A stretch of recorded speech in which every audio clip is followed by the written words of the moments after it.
My name is Irina Mayengo. Nice to catch up with you again.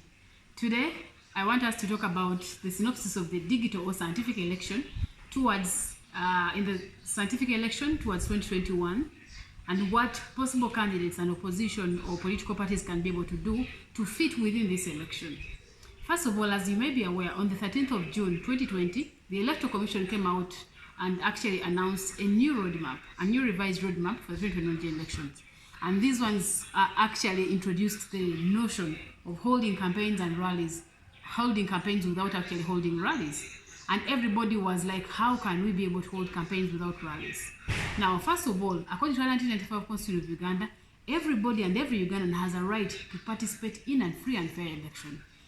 No campaign or no election can ever be held when it's free and fair without holding campaigns and rallies.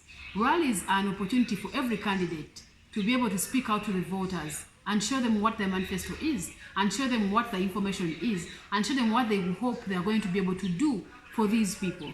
It is very difficult for every candidate to move door to door and house to house to actually go ahead and go and campaign and look for votes from every other person. Just like it's the same case for every candidate to be able to afford to have the same digital space or even the same media space on radios and television through the traditional media. Just like it's the same case where it's difficult for everybody to be able to have the money and the resources to afford to actually pay a TV station or radio station to be able to host them, to talk about their campaigns, their manifestos, and what they actually hope to be able to do for these people. Now, what is our call and what should we be able to do? First of all, my first call goes to candidates. To all candidates in different political parties and opposition groups, I want to inform you that now is the time to actually go ahead and be creative and innovative and engage in these campaigns. Because as you're busy wasting a lot of time doing nothing, the Electoral Commission is actually going ahead with this roadmap. As you're busy not mobilizing the people, the EC is actually going ahead to go ahead with the roadmap.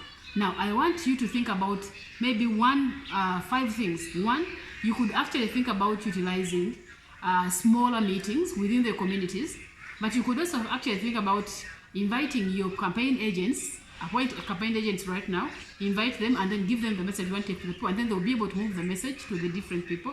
But you could also want to think about the digital ways. How can someone be able to involve in this campaign in the digital way?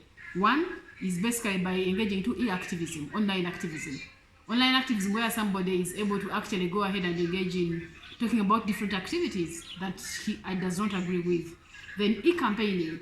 Online campaigns where you actually put up all your message information about you as a candidate, you put up what you hope to do as a candidate, you put out your post as a candidate, and it actually goes out to different social media platforms and then online media platforms. And then you could also think about hosting online political chat rooms where you can invite other people who are going to talk about you, maybe your campaign agents, maybe different candidates competing for the same position, to come and talk about the different key issues affecting the people, and then you'll be able to have followings by the people who can be able to afford the social media and also smartphones. And then you could also think about doing e-consultation.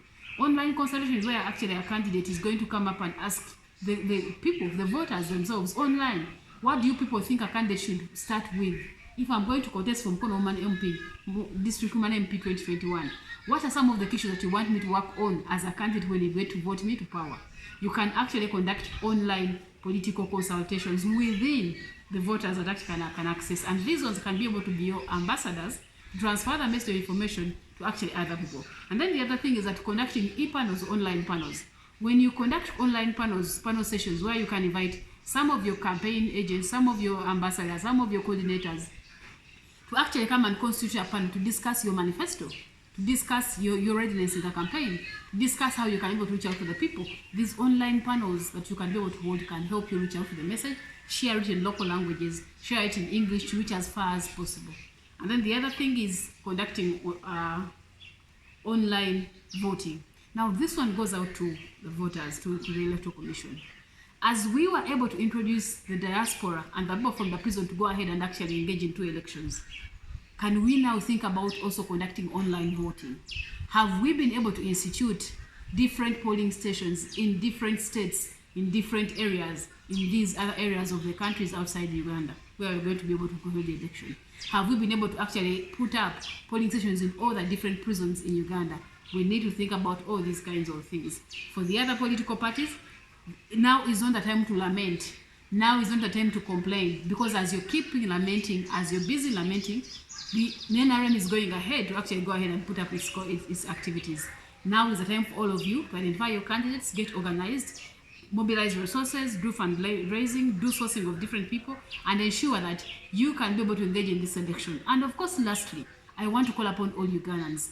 Because the COVID-19 is not on a very high rate in Uganda, we still have to continue to say no to violation of our right to vote, violation of our right to participate in government affairs by refusing us to conduct rallies. We say no to scientific elections, we say no to digital elections, and we say we need to be able to have a normal general election. It is either a general election or no election in Uganda. I thank you.